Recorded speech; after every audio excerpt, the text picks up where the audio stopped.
Hey you guys, I'm back and I still don't have a job. It's been rough. I've just been going through,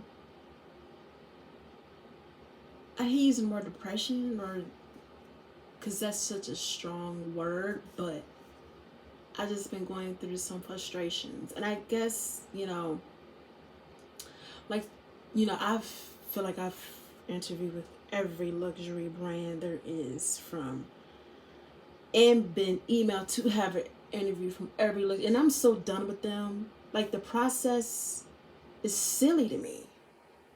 Like what I said, it's just silly to me. Interview with you. Okay, let me break down to you how interviews in fashion are. When you're starting at the ground level, retail is like the ground level, you know. And like I said, I just got done working for Louis Vuitton. I worked there from March to October 31st, and then I moved into my place here uh, 2 weeks before Thanksgiving. And well, I moved here a week before Thanksgiving. I moved here a week before Thanksgiving, left to go home, came back. So I've been here for a month and a few weeks now. And it feels like I've been here forever when technically I haven't. But it's just silly. Just silly. And as the days go on and interview every, by the grace of God, I've been having interviews every week. Tomorrow I have an interview with Walgreens. And I'm praying to God that I get this job so it can just get so I can sustain myself. But let me just go back. Let me just go back. And I just feel like it's all just silly to me. It's a joke. It's all a joke. It's robotic. It's silly. It's useless. It's not moving anything forward. It's mechanical. It's a setup. It's useless. It's a waste of time. And I just feel like, what am I doing? You apply how luxury retail works. Okay, I'm gonna give you the real deal. I'm not gonna give you this sugar coat, sweet, fluffy cookie brownies shit that people give you.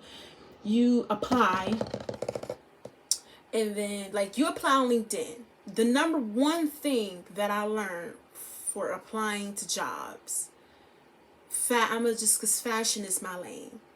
I've been doing this for years. I'm a designer. I'm an artist. Fashion is what I know. Fashion is what I want to do. And fashion is what I want to be. I live it and I breathe it every freaking day. It ain't a day go by where I don't think about it. So you apply on LinkedIn, they email you, you do an interview. But right now it's Kobe and COVID era. So it's gonna be a Zoom call or a FaceTime or a phone call. Now, I had an interview with this place called what's it called? It was a vintage consignment shop. Um, when the world goes around, um, when the world goes around, or something like that. Something like that. It's a consignment shop. When the world goes around. Oh no! What comes around goes around. It's a vintage consignment shop. I had an interview with them, and we did a phone call. Hey, I just want to talk to you, just to see how everything goes. Just want to see, just talk to you for a little bit. Just want to get to know you. Basically, what that means is, in so many words, I learned to read between the lines. I learned that last year too. You gotta read between the lines and never take anything on face value. Never take anything on face value as somebody tells you. If somebody tells you, hey, the bread at Walmart costs $2.99, or what made you say that? Well, that's just what I heard. What you heard, That could be anything. That can mean anything. You know, that can mean whatever. Like my situation with Louis Vuitton when I was trying to get a transfer, my manager, because in luxury retail you got 3 or 4 managers. What type of shit is that? You had 3 or 4 managers, and then you know, okay, well, oh, you want to transfer? Okay, well, just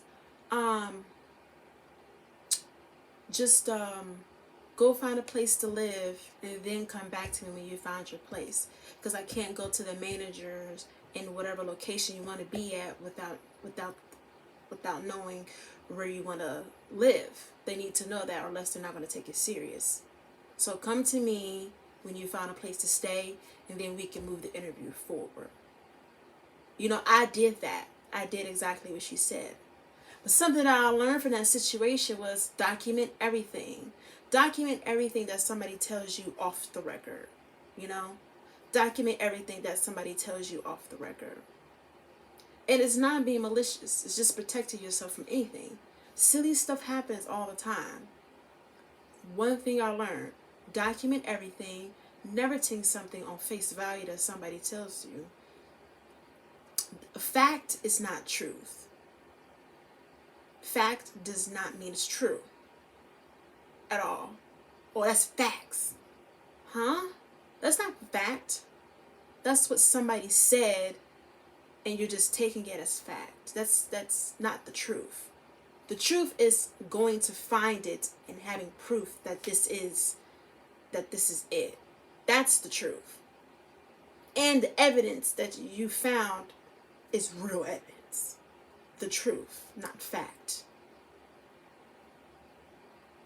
Document everything. Never take something on face value that somebody tells you. Go ask the next person, hey, is that true? I heard that when you quit, you don't get your last paycheck. Is that true? Such and such told me that. Or you don't have to say such and such told you that, because you don't want to tell on the person because you don't want to get them in trouble. They're an innocent bystander. They told you something that they heard. They don't know if it's true. That's what they heard.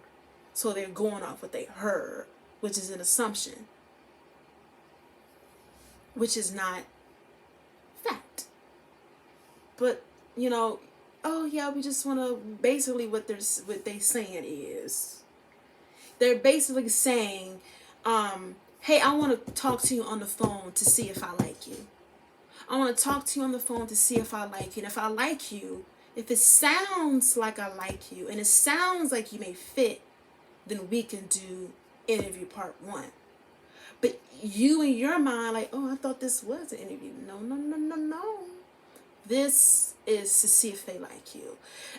Interviews in fashion, luxury retail is based on if they like you. Like a personality test, which personalities are subjective.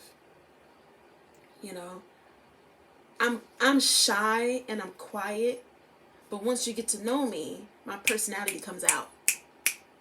My personality comes out. My mentor, Randy, he brings out my personality. You know, I'm all quiet. I'm like, yeah, hey, yeah. But when my personality comes out, it's out. You know, I'm not mean. It's just, my personality is out. I can get along with anybody. That's just me. But they're basically saying, hey, I want to talk to you on the phone to see if I like you or not. And if I like you enough, and if your voice is attractive enough to my mind and to my workplace, then we can do an interview. We do the first interview. So that ain't even an interview. That's just an introduction, is the terminology that they will use. Hey, I want to talk to you, introduce ourselves, so you can tell me a little bit about yourself. Let's have a phone call at 2 o'clock on Monday, and there you go. So, 2 o'clock on Monday, you have the phone call, not the interview. The phone call introduction. Made it to the second interview.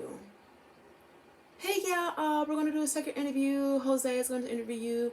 And then that's a part of our interview process. And in the interview process, you would do interviews with several of our managers. And then we'll decide from there. We are looking at other candidates at this time. But that's just usually our hiring process. Okay, cool. Second interview. you are repeating what you told her on the phone. So you got to keep up the same act. You got to keep up the same act through the next interview. And me, I get annoyed because it's like, why am I running down my resume again? I just told you this. Now I gotta tell it to a different person. So I gotta see if you like me. I gotta see if she likes me. Then the third interview is in person. Then in person, I gotta see if they like me too in person and see what I look like. I mean, y'all see what I look like on LinkedIn. Yes, I'm a person of color. So that's kind of like a oof to you. But she looks doable. She looks presentable. She doesn't look intimidating or stereotypical. So yeah, let's interview her. She seemed like she fits into our mold. So let's interview her. See how she talk. You know, it's different when they talk. You know, you do the third interview. It's a person. It's a different person you're interviewing with. Also, yeah, just tell me about yourself and go down your resume and tell me what you did at Louis Vuitton, and then tell me a little bit that you know about the brand, question 2. And then if you have any questions for me, then we can go from there. Question 3. 3 questions at one time. You have to answer all those 3 questions. So I'm like, the fuck? Why do I have to answer these fucking questions again? I just told you. Are y'all not communicating? That was my interview with when I forgot the place again. What goes around comes around. I had an interview with the Real. Same thing. The guy who interviewed me, his name was Scott. He's a nice guy. Zoom call. Boom. Number 1, he noticed I had stuff on my wall. Oh, what's that on your wall? Boom. They looking all up in your space. Had to tell him about myself, my resume. And also 3, what I learned is that they let you, depending, the interviews I've had here in New York with luxury retail, I've noticed that they will ask you questions and then they let you talk. They ask you questions and they let you talk. Basically, as in, I'm going to ask her a question, I'm going to just let her talk, see what she say. I just want to hear her talk. See where her mind goes. See what she say. Then you, as you being you have to keep in mind, you got to talk about the brand history. You got to talk about what you did. You got to talk about what you know how to do. You got to talk about what you bring. You got to remember all that as you're talking. That's something that I had to learn over the past few interviews. And in your mind, you're interviewing, you're kind of nervous, so you're, it's something that you don't pay attention to because you're in the moment. It's different when you're inside or when you're outside. But I noticed when you're interviewing with luxury retailers in New York, you just know that they will ask you questions and then they'll let you talk, see what you're going to say. That happened to me with my interview with Burberry at Macy's Herald Square. That happened with my interview at The Real. That happened with my interview at When the World Goes Around Comes Around. That happened with my interview with Miu Miu on Saks Avenue.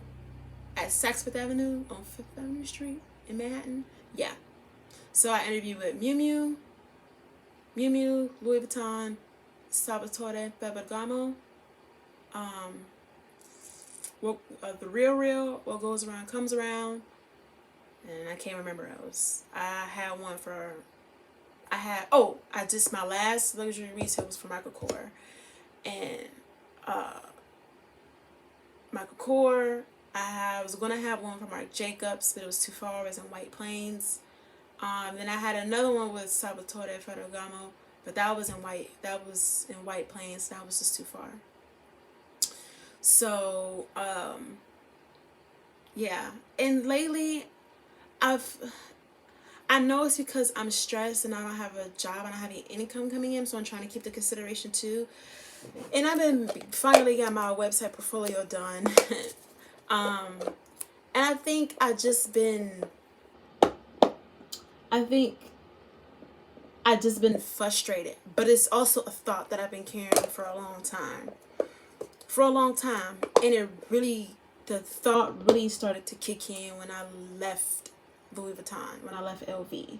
That thought really kicked in, and that made me realize, okay, I never want to work for corporate America again. And that was just the basic corporate America. When you're not really making any changes, you're not a shaker or you're not a mover. You're the least bit of concern. Like my mentor said, if you're not at the headquarters, you ain't making no real decisions, so it doesn't matter. I was at the grounds. So when I left, I was like, okay, these are going to be my last years working in corporate. Because this was toxic work environment. Microaggression, racism. You cannot be yourself. You do as you're told.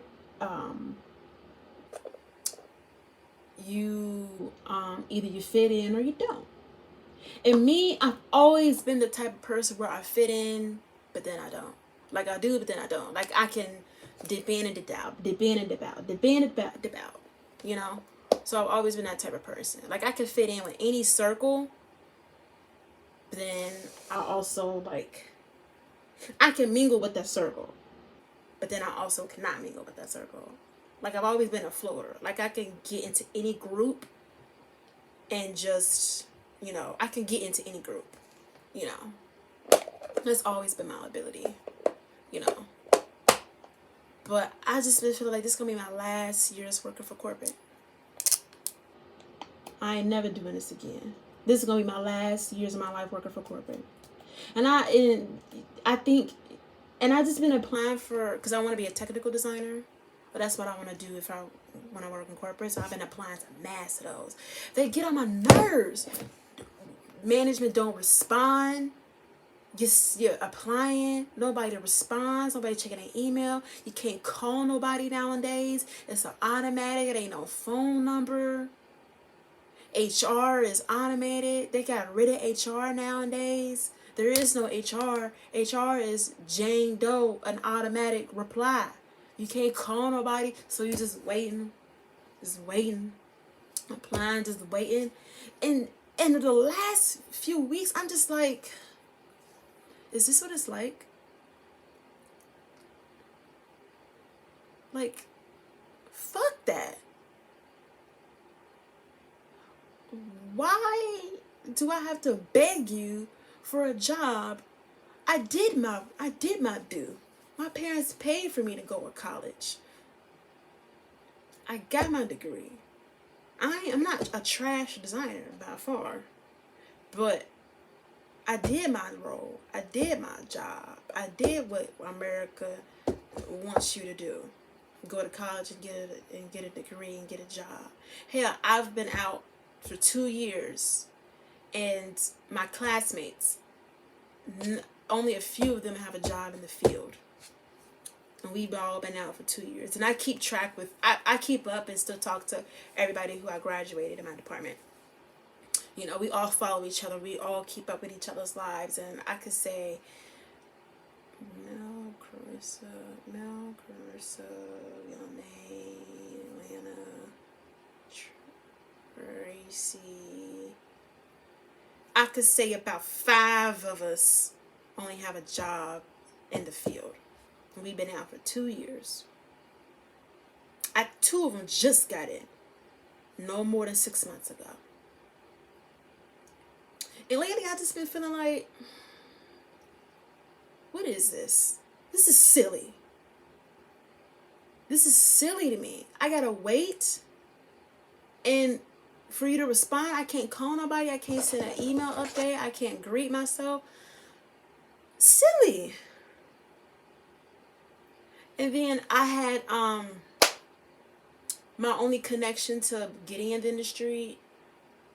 She wanted me she was a technical designer, and she was like, when we open up a job, I'm gonna have you send your resume to my boss. your resume and everything to my boss. They just posted the job on LinkedIn. She was like, go apply on LinkedIn, and then I'm gonna give you my boss's email so you can send it directly to her. Boom. When you know somebody, you know somebody. But just because you know somebody that knows somebody don't mean it's gonna work. Prime example. I knew somebody that could get me in, still didn't work. Boom. 2. When you know somebody that knows somebody, just because you know that somebody does not mean they have the power to bring you in.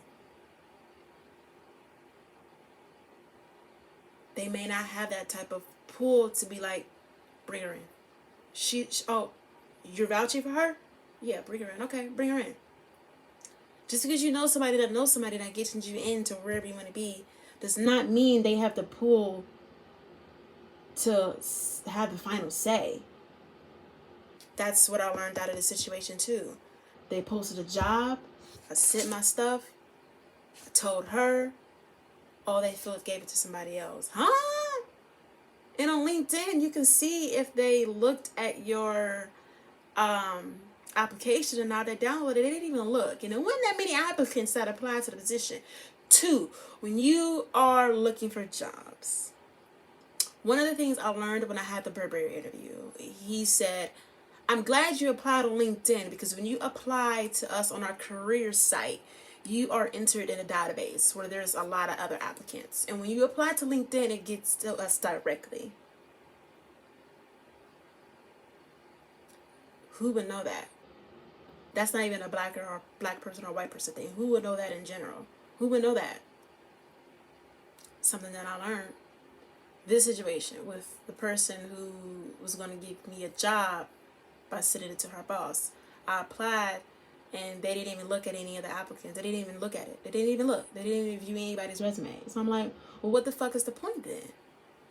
Like my mentor said, corporations are operated to post that they're hiring, but that does not mean that they are hiring. They have to post that by law. So it's kind of like, well, what the fuck is the point of all this? And I've never want to give corporate that many years of my life anyway. When I was growing up, I was like, I'm not doing this. Doing this for fucking what? For a retirement plan? How reliable is a retirement plan? How do I know if I'm going to get this? What do I have to do to get this? How much do I have to make to get this? How long do I have to be here to get this? Do I get in trouble? Do I do something wrong? It is taken away from me? What is this for? How is this going to benefit me? When am I going to get it? Do I have access to it? How many people do I have access to this? What happens if I take it out early? What is it for? How much is getting taken out?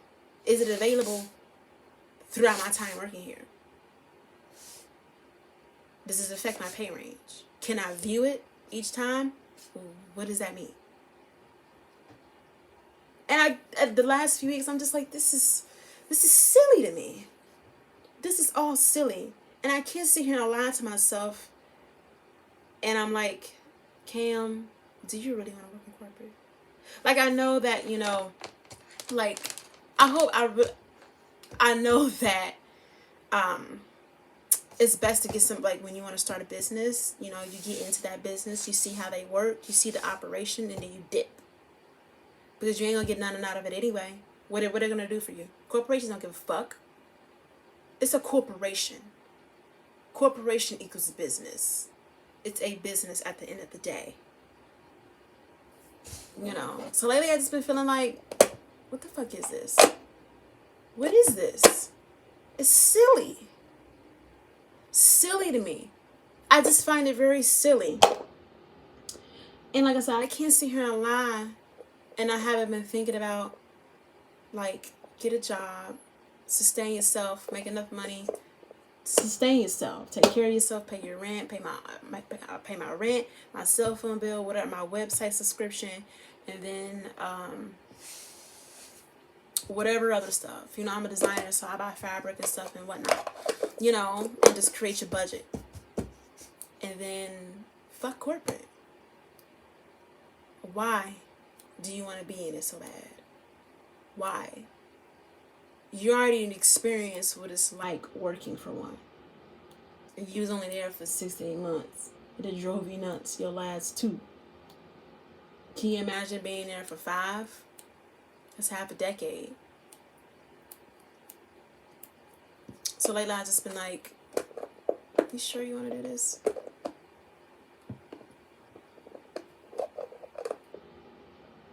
Do you just want to do it yourself? Get a job. Get a random ass job. Make sure it's enough to pay your bills. And do you just want to do it yourself? Or do you want to work in corporate? Because when I was in school, my professor, well, not my professor, but the new professor at the time, Miss Stewart, she had brought her friend. His name was Horatio. And he told me that, you know, well, I told him how I wanted to work with corporate and have my own line on the side. And he was like, ooh, be careful with that. And I was like, what do you mean? He was like, when you work for corporate, you really shouldn't have your own line on the side because you are a competition. You can get terminated for that if that's their policy. Now, it depends on what that company's policy is because that's a conflict of interest. You are now a competitor. You can get terminated for that. If you're a small time, I don't know really know, then okay. But if you start making some noise, you can get terminated because you are now a competitor. You are now a threat to that corporation. And I never forget that. Something I'll never forget. And today I've just been looking at videos of law of attraction. I think I've just been finding myself, you know, just finding out, like, I know what my end goal is. My end goal is to be a fashion designer. But how am I going to get there? I have no fucking clue. Like, I'm literally living in the unknown. I up and left my hometown. I saved that money for about 2 years, and then I came here. I've been plotting to come to New York for about... So I was in college for 4 years, high school 4 years. So that's 8 years I've been planning to come to the city. Planning to come to the state. 8 years I've been planning to come to the state. And 2 years I was saving up to come to the state. And now I'm here. So I've been planning this for a very long time. Now, you know, the end goal is to be a fashion designer. But to get there, it's kind of like, okay, what are you going to do? How are you going to get there? You know, but lately I've just been like, do you want to just do it yourself? I don't know how, but like, do you want to just do it yourself? Do you want to be in corporate for a technical designer? Or do you want to just work some random ass job that's enough money to sustain yourself and then figure out where and how to go from there? Because this process is silly and it's frustrating me. And I'm just seeing, I already experienced what a toxic work environment is.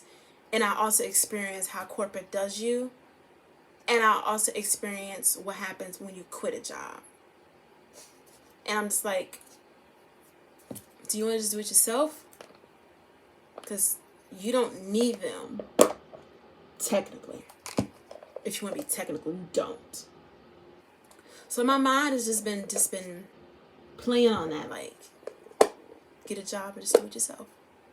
Get a job and just do it yourself. It's going to be tough. Get a job and just do it yourself. And when this week I had the Burberry interview, also what I learned is that when I have when I was interviewing with the luxury retailer brands, I do this thing. It's called research. Research not about the brand, but what is it? What is it? What does it look like? So I went up to the location I was interviewing, and I looked at the product, what type of workers they hiring, what's the age range, how they talk, how do they talk, how do they interact with people, what do they look like, what's the age, how many, what is it, and what does it look like? Go investigate, see what you're going to be around, because that's important too. What are you going to be around? And the guy that was at the door, he was a good-looking guy. And I told him who I was. I didn't say I had an interview. And I talked to him. He was like, yeah, I have my own jewelry line. You know, it is hard. It's possible. It's hard, but it is possible. You know, that stuck with me too. And I go upstairs, look around, and I seen the guy, and I was like, that must be the manager I'm going to be interviewing with. So I went home, Go on LinkedIn. Let me, when they email you for an interview, it has their name. Let me type them in on LinkedIn. Let me see.